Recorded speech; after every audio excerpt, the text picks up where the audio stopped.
Dunu Talos, a planar plus 1 balanced armature setup with a tuning switch. Now, how does it sound and how does it compete with the other planars on the market? In today's video, we'll find out. Hey friends, Timmy, welcome back to another video on Giz Audio, and today we have a review of the Dunu Talos and comparisons to the other prominent planars on the market today. The S12, the Timeless, the Zetian Wu, and the Hook X. Now, normally I don't talk about build qualities, accessories, and all that in my review because I already did an unboxing of it. If you're interested in that, go watch the unboxing video. I'll link that down below. However, in this video, I'll make an exception for one piece of accessories: the ear tips. Dunu's new ear tips has no name yet, but it is coming out as its own product, and I gotta say, it is one of my most favorite ear tips I've ever used. Ever since I got the Talos, I've been stealing the ear tips off of it to use on my other IEMs while I'm A/B testing or even just casual listening. I just love the ear tips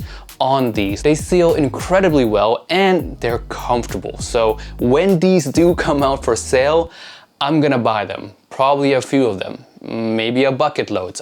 I love this set of ear tips. Now, accessories aside, let's touch on the two different tunings that the Talos has. Tuning number one utilizes just the planar driver alone, is a very neutral tuning, one of the best tuning in planar right now. We'll get into the reasons why later. Now, if you switch the switch up from on to on, you get the hybrid mode that utilizes both the planar and the balanced armature. And the tuning on this one, for me, it's sadly too much. There's too much treble, too peaky, too sibilancy. It just comes across fatiguing. Yes, the added treble does sharpen the notes and give the music an overall more high definition or more definition to each notes in general, but it is too much and easily becomes fatiguing and distracting on majority of my tracks. So in today's video, we're gonna be focusing on the planar tuning only without the BA. That one sounds the best to me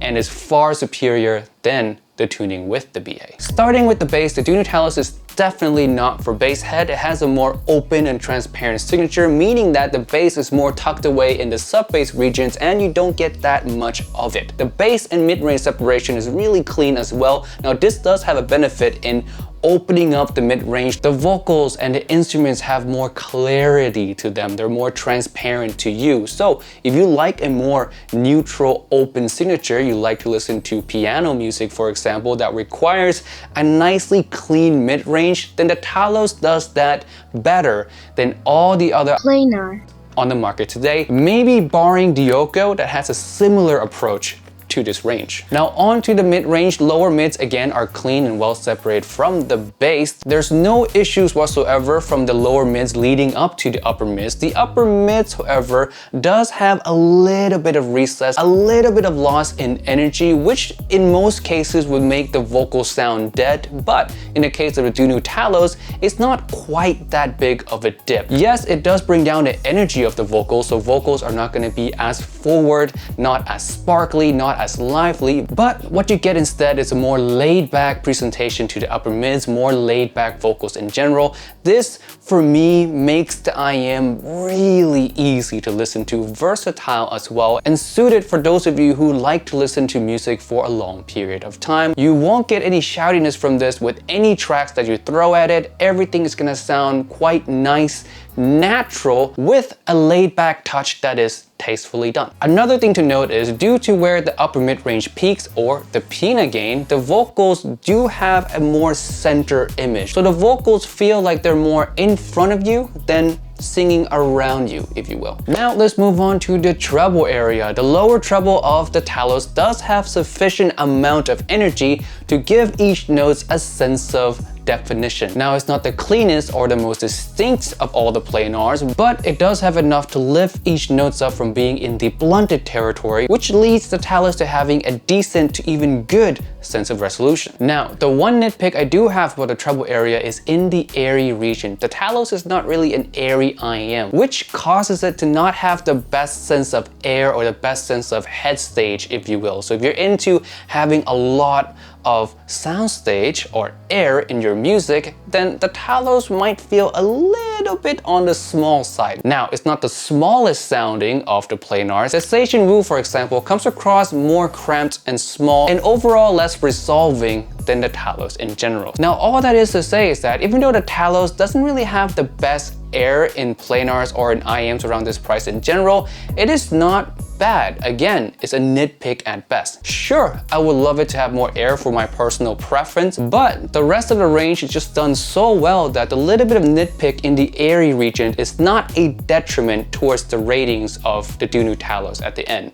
At least for me. Next, we have technical performance. Let's bring up my detail scale right here and see where the Talos lands. Now for me, the Talos lands right between the Starfield and the Timeless. It's not quite as resolving as the Timeless due to the Timeless having much more note definition. Each hits are cleaner on the Timeless, and also Timeless has more head stage and headroom as well. Now where the Talos beats the Timeless in technical performance is in the width, the openness of the sound. The Talos having the mid-range that it has makes it feel overall more open and wider width-wise than all the other planars on the market right now. Yes, it does loses when it comes to head stage and height in comparison to the Timeless and especially in comparison to the S12, but if you have a library that consists a lot of vocals and you love to hear the vocals or the instruments as clean and clear as possible, the tuning of the Talos is simply superior to the Timeless and the S12. Again, for those genres and those use cases specifically. Now, if you want a more fun IEM, of course, the Timeless, the S12, the Hook X, the Zetian Wu, all of those four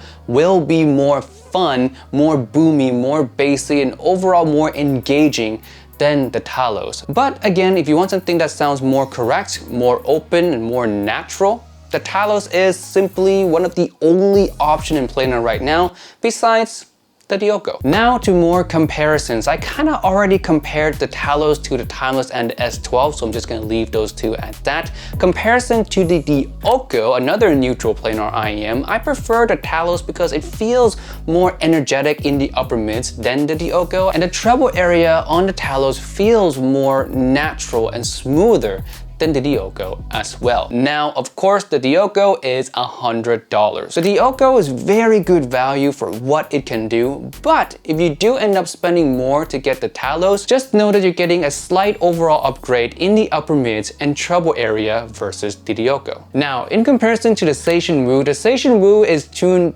pretty much almost opposite of the Talos. Now I use opposite very loosely. The bass on the Zetian Wu is much more, has a lot more mid-bass presence, so the thumps and the slam are gonna come at you more forwardly than on the Talos, but it does come at a cost of vocals not feeling the most natural that it can be as well. The upper mid-range on the Zetian Wu is also more energetic and forward, so vocals and instruments are gonna come across more aggressively at you. All in all, the Zetian Wu is just a more fun planar altogether. Now, the one area that the Talos beats the Zetian Wu at is overall resolution, note definition. The Talos is just crispier, it's cleaner, while the Zetian Wu feels more on the blunted territory. Lastly, we have the comparison with the Rapco Hook X. Now the Hook X is another relaxing planar IEM with a pretty good detail performance and a good sense of air. Now the biggest differences between the two has to be in the lower mid-range. The Talos is again open, clean, transparent, while the Hook X is rather warm, which means male vocals, kick drums, bassier instruments are gonna come across more full, meaty, and just overall richer than on the Talos. Again, at a cost of overall naturalness. Now, not having a natural sounding IEM is absolutely not a wrong thing. I don't want it to come across that way. Flavor is good in the IEM world, variety is good. The Hook X, even though it has a warmer touch and a relaxing signature, it's done well and is still one of the planars that I regard quite highly today. Just wanted to get that out there in case a lot of you are thinking I'm trashing on all the other planars right now. Now, in summary, what do I think of the Dunu Talos? Do I recommend it? For me, it is an absolute thumbs up of an IEM. I really enjoy listening to the Talos, and I find myself listening to it for hours and hours because it is non-fatiguing while at the same time presenting enough energy to be natural. And the openness of the lower mid-range as well is a welcome change to the planar scene, which is dominated mostly by V-shaped style IEM with a lot of bass and a lot of treble. The Dunu Talos here sits quite, I wouldn't say unique because the Dioko exists, but it sits quite comfortably as the only planar IEM right now that does this kind of signature and do it really well. It's open, it's laid back, it's great for long listening sessions, and is super versatile. Any genre you throw on the Talos will sound good. Unless you're a bass head and you need your bass, then obviously, again, the other 4 planars are gonna be the better choices for you. All right, that is it for review of Dunu Talos. Thank you guys so much for watching. Leave a comment, leave a like, subscribe if you haven't yet. You made it this far into the video, might as well. And with all that being said, I'll see you guys in the next video. Peace out, bye. 君が笑うだけで何でもできる気がする